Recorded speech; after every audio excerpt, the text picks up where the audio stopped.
নমস্কাৰ আপোনালোকে চাই আছে ক্ৰিকেট গুৰু আছাম ইউটিউব চেনেল। আজি আমাৰ এই ভিডিঅ'টো অলপ পৃথক। আমি ক্ৰিকেটৰ যিবিলাক সংঘটিত হৈ থাকে আলোচনা বিলোচনা কৰিয়ে থাকোঁ।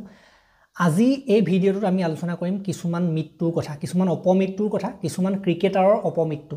যিসকল ক্ৰিকেটাৰৰ মৃত্যু অলপ সোনকালে হ'ব নালাগিছিলে বা কিছুমান বৰ সন্দেহজনক কাৰণ বা কিছুমান মানে অকাৰণত মৃত্যু হ'ল, তেনেকুৱা ধৰণৰ আমি দেখিবলৈ পালোঁ কিছুমান ক্ৰিকেটাৰৰ ক্ষেত্ৰত, যি সাধাৰণতে বহুত সোনকালে গুচি গ'ল বা এনেকুৱা কিছুমান কাৰণত গুচি গ'ল যিবিলাক সাধাৰণতে কাৰণ ভাবিলে বৰ আচু হোৱা যেন লাগে। বাকী যি কি নহওক গোটেইকেইটা কাৰণ আমি আলোচনা কৰিম, গোটেইকেইজন প্লেয়াৰৰ কথা আলোচনা কৰিম। কেইজনমান চিলেক্ট কৰি আনিছোঁ, মই বিচাৰি আনিছোঁ, গোটেইসকলৰ কথা আলোচনা কৰিম। চ' কাউণ্টডাউন আমি আৰম্ভ কৰিছোঁ প্ৰথমৰ পৰা। প্ৰথম যিজন ক্ৰিকেটাৰ আমি নাম ল'ব বিচাৰিছোঁ, ৱেষ্ট ইণ্ডিজৰ ৰুনাকো মৰ্টন। ৰুনাকো মৰ্টন বুলি এজন প্লেয়াৰ আছিলে। মই খেল চাইছোঁ তেখেতৰ, আপোনালোকে চাইছে নাই মই নাজানো। ক্ৰিছ গেলৰ সৈতে একেলগে খেলিছিলে এটা সময়ত, ক্ৰিছ গেলৰ ভাল বন্ধু আছিলে।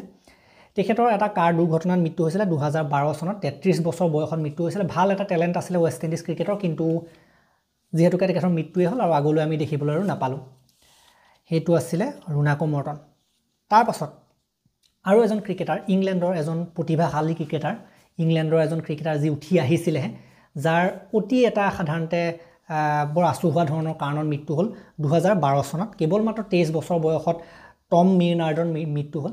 আৰু এই টম মেইনাৰ্ড বোলা ক্ৰিকেটাৰগৰাকী সাধাৰণতে কাৰ এক্সিডেণ্ট সংঘটিত কৰিছিলে, কাৰ এক্সিডেণ্ট হৈছিলে, আৰু কাৰ এক্সিডেণ্ট কৰাৰ পাছত তেখেতক পুলিচে, আৰক্ষীয়ে খেদি গৈছিলে। আৰু আৰক্ষীয়ে খেদি নি তেখেতক মানে এনেকুৱা অৱস্থা কৰিলেগৈ যে ইফালৰ পৰা ট্ৰেইন আহি আছিলে এফালৰ পৰা, আৰু তেখেতে ট্ৰেইনৰ আগত পৰি গ'ল, ট্ৰেইনৰ খুন্দা লাগি তেখেতৰ মৃত্যু হ'ল। গতিকে তেনেদৰে এটা প্ৰতিভা ইংলেণ্ড ক্ৰিকেটে হেৰুৱালে, গোটেই ক্ৰিকেট বিশ্বই হেৰুৱালে।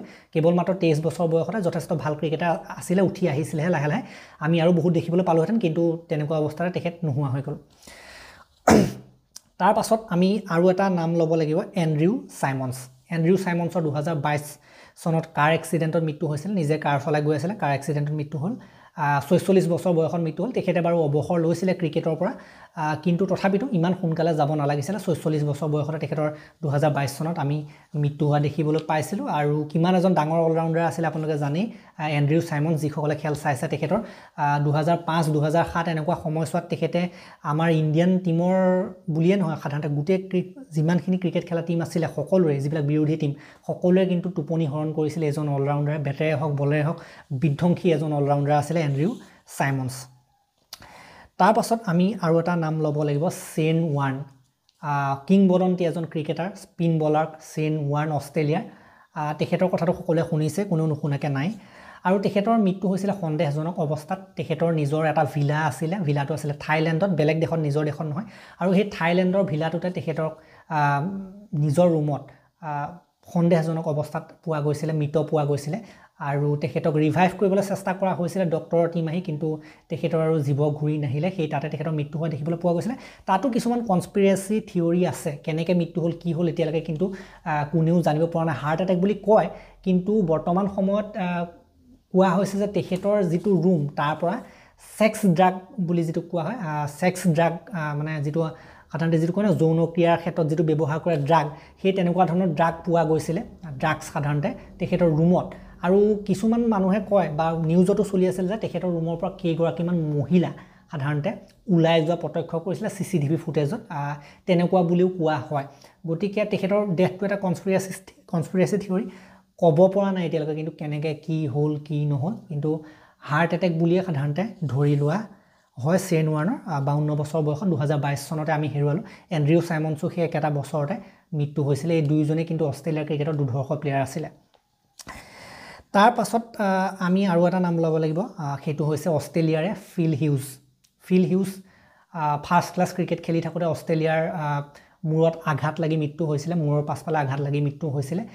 আৰু চিন এবটৰ বলত, সেইটোতো আপোনালোকে বহুতে জানেই, কাহিনীটো জানেই।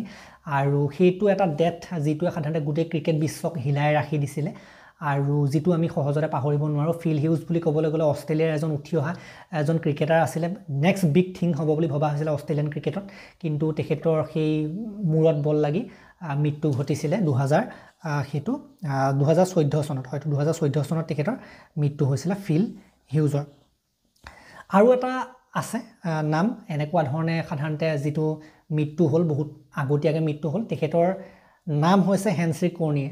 হেনছি ক্ৰনিয়ে এটা সময়ত দক্ষিণ আফ্ৰিকাৰ অধিনায়ক আছিল আৰু দক্ষিণ আফ্ৰিকাক বহুত খেল জিকাইছিল তেখেতৰ অধিনায়কত্বত আৰু তেখেত এটা বেয়া কাৰণতো জনা যায় কাৰণ তেখেতক মেচ ফিক্সিঙৰ আৰোপত তেখেতক গ্ৰেপ্তাৰ কৰা হৈছিল মেচ ফিক্সিং কৰিছিলে তেখেতে সেইটো এটা প্ৰমাণিত হৈছিল তেখেতে নিজৰ মুখেও সেইটো হৈ কাহিছিলে নিজৰ মুখেও সেইটো কৈছিলে সাধাৰণতে কনফেছ কৰিছিলে যে হয় মই পইচা লৈ পেলাই খেল ফিক্স কৰিছিলোঁ বুলি কেপ্টেইন এজন হৈ পেলাই বেয়া কাম কৰিছিলে মেচ ফিক্সৰ দৰে মানে পাপ কাম কৰি আৰু এখেতৰ মৃত্যু প্লেন ক্ৰেছত হৈছিল সেইটো এটা বৰ পৃথক কাৰণ ক্ৰিকেটাৰৰ সাধাৰণতে প্লেন ক্ৰেছত মৃত্যু বুলি ক'লে এইটোৱে প্ৰথম হয়তো প্লেন ক্ৰেছত মৃত্যু হৈছিলে 2002 চনত 32 বছৰ বয়সত তেখেতৰ মৃত্যু হৈছিলে আৰু সেই তেনেকৈ সাধাৰণতে এটা প্ৰতিভা হেৰাই গৈছিলে প্লেন ক্ৰেছত মৃত্যু হৈছিলে তেখেতৰ আৰু বহুত কম বয়সতে 32 বছৰ বয়সত তেখেতৰ মৃত্যু হৈছিলে দক্ষিণ আফ্ৰিকাতে মৃত্যু হৈছিলে ফুটেজ মই দেখুৱাইছোঁ আপোনালোকক সেইবিলাকে ফুটেজ কাষত আপোনালোকে দেখিবলৈ পাইছে সেইখিনি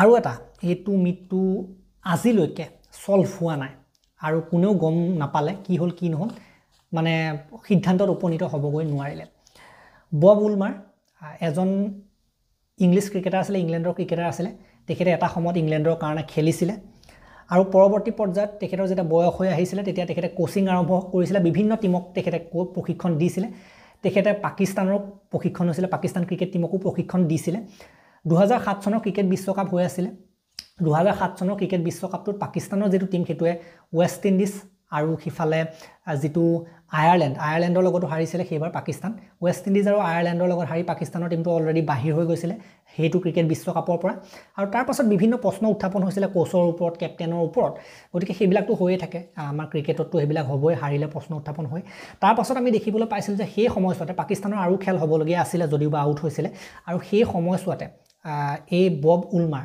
নিজৰ হোটেল ৰুমৰ নিজৰ বাথৰুমত মৃত অৱস্থাত পোৱা গৈছিল সেন্সলেছ অৱস্থাত পোৱা গৈছিল কোনো সেন্স নাছিল আৰু পাছত মৃত বুলি ঘোষণা কৰিছিল চিকিৎসকে কি হ'ল কি নহল আজিলৈকে কিন্তু কোনেও সঠিককৈ ক'ব পৰা নাই হেতু হৈছে সাধাৰণতে এটা কনস্পিৰেসি থিওৰি বহুতে কয় যে পাকিস্তানৰ ক্ৰিকেটাৰ ইয়াত ইনভলভ আছিল পাকিস্তানৰ ক্ৰিকেটাৰসকলে তেখেতক হত্যা কৰিছে কিছুমানে এনেকেও ক'ব বিচাৰে ইনভেষ্টিগেশ্যন চলিলে কিছুমান ইনভেষ্টিগেটৰে কিন্তু ইমানলৈকে প্ৰমাণিত কৰি কৈছিল যে তেখেতক প্ৰয়োজন দিয়া হৈছে খাদ্যত প্ৰয়োজন দি পেলাই তেখেতক মৰা হৈছে এনেকেও কোৱা হৈছিল তাৰ পাছত আৰু কি ইনভেষ্টিগেশ্যন হ'ল আৰু পাছত আৰু এইবিলাক জানে কেছ চলিলে কিবা কিবি হ'ল আৰু শেষত ঘূৰাই পকাই এইটো মানে এটা নেচাৰেল ডেথ এইটো এটা প্ৰাকৃতিক ডেথ বুলি মানে একো খেলি মেলি নাই নিজে নিজে মৰিছে মানুহজন তেনেকৈ বুলি মানে থৈ দিলে আৰু কথাটো কেছটো তাতে মানে শেষ আৰু পাকিস্তানৰ ক্ৰিকেটাৰসকলক অলপ দিনৰ কাৰণে ৰখুৱা হৈছিল হেতু ওয়াৰ্ল্ড কাপ হৈছিল 2007 চনৰ ওয়াৰ্ল্ড কাপটো ওয়েষ্ট ইন্ডিজত তাত অলপ দিনৰ বাবে ৰখুৱা হৈছিল ইনভেষ্টিগেশ্যনৰ বাবে অলপ দিন ৰাখিলৰ পাছত নিৰ্দোষী বুলি কৈ পেলাই পঠিয়াই দিয়া হ'ল মানে ভালদৰে ইনভেষ্টিগেশ্যনটো নহলে গতিকে তেনেদৰে এইটো আজিলৈকে কনস্পিৰেসি থিওৰি হৈ থাকিলে বহুতে কিন্তু এতিয়াও কয় যে পাকিস্তানৰ ক্ৰিকেটাৰ তাত ইনভলভ আছে পাকিস্তানৰ মেনেজমেণ্ট তাত ইনভলভ আছিল কিছুমানে কয় ক্ৰিকেট মাফিয়াও তাত ইনভলভ আছিল গতিকে এইটো এটা কনস্পিৰেসি থিওৰি কোনে মাৰিলে কি কৰিলে কেনেকৈ কি হ'ল ক'ব নোৱাৰে ইয়াৰ ওপৰত মই দীঘলকৈ ভিডিঅ' আনিম অসমীয়াত আলোচনা কৰি দীঘলকৈ ভিডিঅ' আনিম আপোনালোকে যদি বিচাৰে আৰু হেনছি ক্ৰনিয়া যিজন সাউথ আফ্ৰিকাৰ মৃত্যু হ'ল প্লেন ক্ৰেছত তেওঁৰ বিষয়েও মই আনিম কি মেচ ফিক্সিং কৰিছিলে কি হৈছিল সেইবিলাক বাৰু পাছত হৈ থাকিব ভিডিঅ' দীঘলীয়া টপিক আলোচনা কৰিবলৈ গ'লে বহুত দীঘলীয়া হৈ যাব গতিকে এই ভিডিঅ'টোত ইমানে আছিল মই কেইজনমান বচা ক্ৰিকেটাৰ আনিলোঁ যাৰ সাধাৰণতে সময়তকৈ আগত মৃত্যু হ'ল আৰু যাৰ মৃত্যুৱে সমগ্ৰ ক্ৰিকেট বিশ্বক হিলাই ৰাখি দিলে গতিকে এই কেইজনে আছিলে কেইজনমান ক্ৰিকেটাৰ আমি আলোচনা কৰিলোঁ আৰু এনেকুৱা কিছুমান আছে ক্ৰিকেটাৰ মই পাৰ্ট 2 যদি আপোনালোকে বিচাৰে মই আনিব পাৰোঁ কিন্তু এনেকুৱা ভিডিঅ'বিলাক দিলে কি হয় যে আমাৰ ভিউটো নাহে আপোনালোকে অলপ শ্বেয়াৰ কৰিব এনেকুৱা ভিডিঅ'বিলাক দিলে শ্বেয়াৰ কৰাটো বহুত প্ৰয়োজনীয় যেহেতুকে ট্ৰেণ্ডিঙত নাথাকে বস্তুবিলাক গতিকে ভাইৰেল নামাৰে সহজতে গতিকে যিমান পাৰে সিমান লাইক কৰি যিমান পাৰে সিমান শ্বেয়াৰ মাৰি আপোনালোকে বিয়পুৱাই দিয়াটো আপোনালোকৰ দায়িত্ব যেহেতুকে এনেকুৱা টপিক খুব কমেই আমাৰ ডিছকাছ কৰে মিডিয়াটো আলোচনা নহয় আমি আলোচনা কৰোঁ অসমীয়াত গতিকে যিমান পাৰে সিমান শ্বেয়াৰ কৰি দিব অলপ যাতে ভিউ অলপ আহে আৰু তেতিয়া আমাৰ ভিডিঅ' বনাবলৈ সুবিধা উৎসাহ পাওঁ আৰু যদি এইটো ভিডিঅ' যদি বেছি ভাইৰেল মাৰে তেতিয়া মই পাৰ্ট 2 অনাৰো ইয়াৰ চেষ্টা কৰিম আৰু এনেকুৱা ক্ৰিকেটাৰ আছে যি এনেকুৱা ধৰণে সাধাৰণতে মৃত্যু হৈছে গতিকে এই ভিডিঅ'টো মই ইমানটা সমাপ্ত কৰিলোঁ ভাল লাগিলে যদি লাইক কৰি দিব অলপ যদি কিবা এটা নতুন কথা শিকিলে আৰু শ্বেয়াৰ কৰি দিব অলপ আৰু চেনেলটোলৈ নতুনকৈ আহিছে যদি ছাবস্ক্ৰাইব কৰি ঘণ্টাটো দবাই থৈ যাবলৈ নাপাৰিব তেতিয়ালৈকে আৰু এটা নতুন ভিডিঅ' লৈ প্ৰতিশ্ৰুতি মই বিদায় মাগিছোঁ ধন্যবাদ